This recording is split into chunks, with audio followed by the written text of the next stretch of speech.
கிறிஸ்துக்கள் அன்பான காலைக்கதை நிகழ்ச்சி நேயர்களே, மீண்டும் ஒரு விசை கூட தேவன் பாராட்டின கிருபை நிமித்தமாக மீண்டும் உங்களோடு கூட இந்த காலைக்கதை நிகழ்ச்சியில கலந்து கொள்வதில் மிகுந்த மகிழ்ச்சி அடைகின்றேன். இந்த நாள் நமக்கு வருகிற வாக்குத்தத்தம் உபாகமம் 7ஆம் அதிகாரம் 6வது வசனம். பூச்சக்கரத்தில் உள்ள எல்லா ஜனங்களிலும் உன் தேவனாகிய கர்த்தர் உன்னை தமக்கு சொந்தமாக ஆகும்படி தெரிந்து கொண்டார் அப்படின்ட்டு சொல்லப்படுகிறது. தேவன் உங்களை தன்னுடைய சொந்தமாக மாற்றிக்கொள்வதற்காக ஆயத்தமாக இருக்கிறார். ஆனால் நம்முடைய வாழ்க்கையில நாம் அவரை எப்படி ஏற்றுக்கொள்கிறோன்றது ரொம்ப முக்கியமான காரியம். ஒரு குட்டி கதை என்ன அப்படின்னு பார்த்தீங்கன்னு சொன்னா, குமார் என்கின்ற ஒரு மனுஷன் இருந்தார். அவர் எங்கன்னா ராஜஸ்தான்ல இருக்கிறாங்க. அந்த மாநிலத்துல என்ன செய்யறாருன்னு சொன்னா, ஒரு பண்ணை வீட்டுல வேலை செஞ்சுட்டு இருக்கிறாங்க. அப்படி அவங்க வேலை செஞ்சுட்டு இருக்கும்போது என்ன நடக்குதுன்னு சொன்னா, அந்த ஊர்ல ஒரு பெரிய காரியம் என்னன்னா, கோழி சண்டை ரொம்ப விமர்சையாக நடக்கப்பட்டது. இப்போ எல்லாரும் என்ன செய்வாங்க சொன்னா, அதற்கு அதிகமான நேரத்தை செலவழித்து தங்களுக்காக ஒரு கோழி என்ன செய்வாங்கன்னா பயிற்சி கொடுப்பாங்க. அப்படி அந்த ஆசை இந்த குமாருக்கும் இருந்துச்சு. அப்ப என்ன செய்யறாருன்னு சொன்னா, ஒரு கோழி அதற்காக ஒரு கோழி சின்ன கோழி குஞ்சியை வாங்கிட்டு வந்து அதை வளர்க்குறாரு. அதுக்கு என்ன பேர் வைக்கிறாரு அப்படின்னு சொன்னா, அக்கினி அப்படின்னு சொல்லி அதுக்கு பேர் வைக்கிறாரு.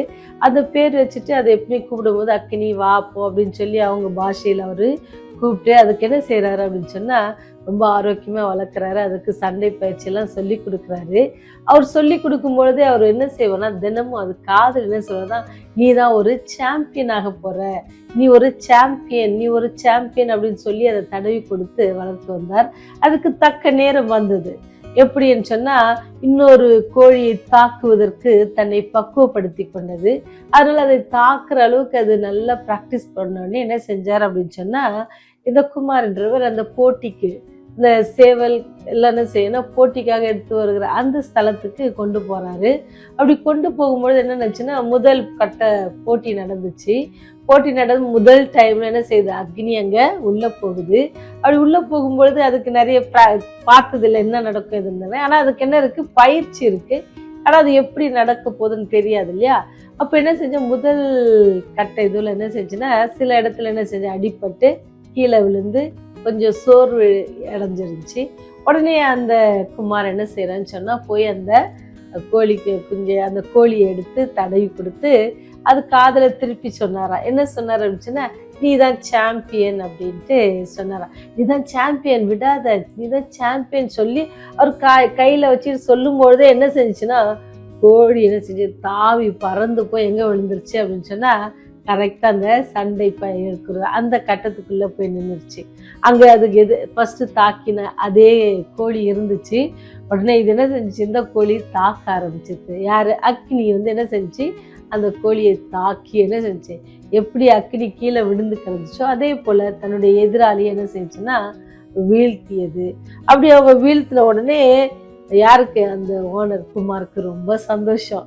அவர் என்ன செஞ்சாரா, திருப்பி எடுத்து ரொம்ப அதை சந்தோஷமா தடவி கொடுத்து அதுக்கு என்ன செஞ்சாரு அப்படின்னு சொன்னா, முத்தம் விட்டு அதுக்கு என்ன செய்யறாரு அப்படின்னு சொன்னா, நீ சாம்பியன் ஆயிட்ட அப்படின்னு சொல்லி ரொம்ப சத்தமா சொல்லி என்ன செய்யறாருன்னு சொன்னா, ரொம்ப பெருமையோடு அவர் அங்கிருந்து போனாரு. ஆம் தேவ பிள்ளைகளே, நீங்களும் நானும் கூட ஒரு சாம்பியன். ஆண்டவர் தினமும் உங்களுக்காகவும் எனக்காகவும் அவர் என்ன செய்யறாரு, தன்னுடைய ஆவியானவரை கொண்டு உங்களுக்காகவும் எனக்காகவும் போராடி கொண்டு இருக்கிறார். அவர் நமக்கு தினமும் என்ன செய்யறாரு, ஒவ்வொரு காரியத்தை நமக்கு வாழ்க்கையில சொல்லி கொடுக்கிறாரு. ஏன்னு சொன்னா, நம்மை தாக்குவதற்காக யார் இருக்கிறா, எதிரான சாத்தான் இருக்கிறான்.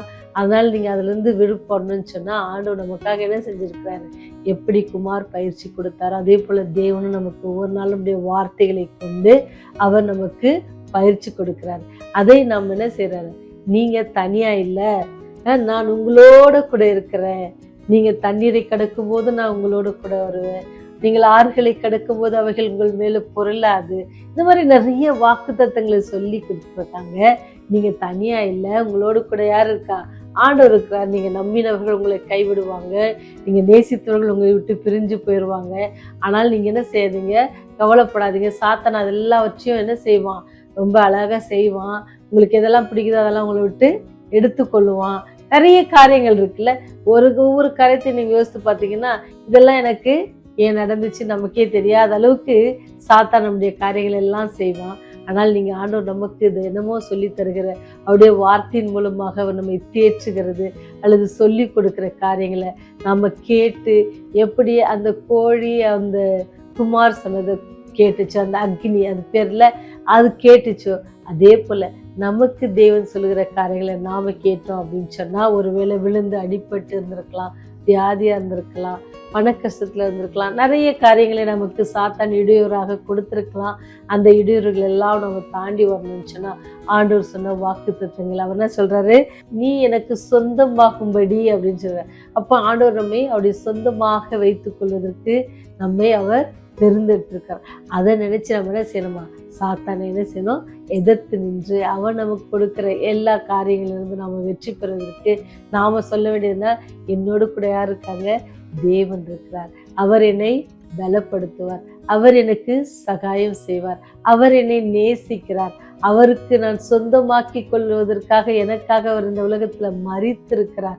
இதெல்லாம் நம்ம சாத்தானுக்கு நேராக நம்ம துதித்து பாடி சந்தோஷமாக எப்பொழுதும் சொல்லுவேன்னு சொன்னா, நம்ம எப்படி இருக்கணுமா, வசனம் ரொம்ப அழகா சொல்லுது, என்னை பலப்படுத்துகிற கிறிஸ்துவினாலே எல்லாவற்றையும் செய்ய எனக்கு பலன் உண்டு. நமக்கு வருகிற சோதனைகள், நமக்கு வருகிற பிரச்சனைகள், நமக்கு வருகிற மனவேதனைகள், நமக்கு வருகிற தோல்விகள், இதற்கு மத்தியில் எல்லாவற்றிலிருந்து நம்ம வெற்றி பெறணும் அப்படின்னு சொன்னா, நமக்கு கிடைக்கிற ஒரே ஒரு வசனம் என்னன்னு சொன்னா, என்னை பலப்படுத்துகிற கிறிஸ்துவினாலே எல்லாவற்றையும் செய்ய எனக்கு பலன் உண்டு என்று சொல்லி நாம வெற்றியாக தைரியமாக நம்ம போராடுவோம்னு சொன்னா, வெற்றி நம்ம பக்கம் கண்டிப்பா இருக்குது.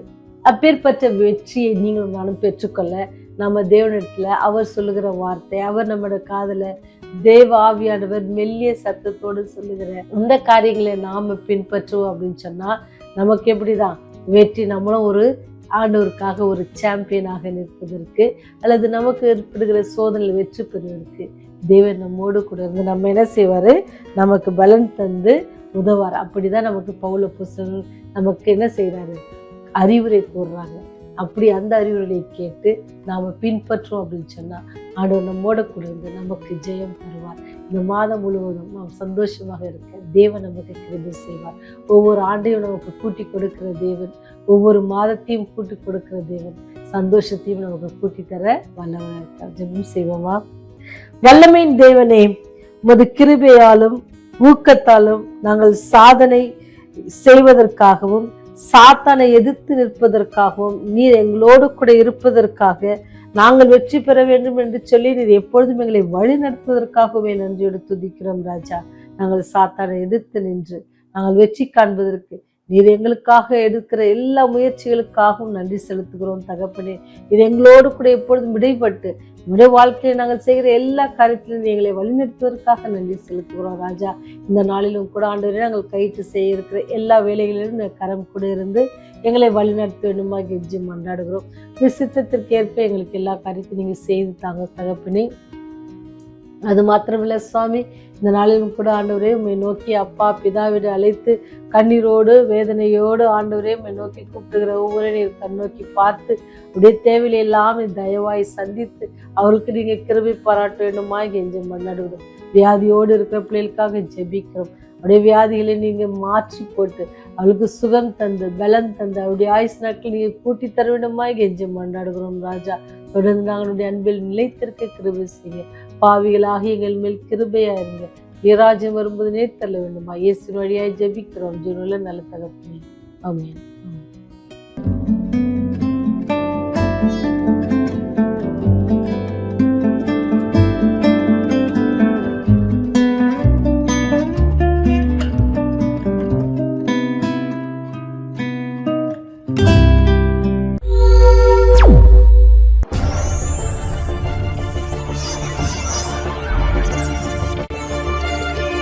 நீங்கள் பார்த்துக் கொண்டிருப்பது உங்கள் ரிவைவல் டிவி.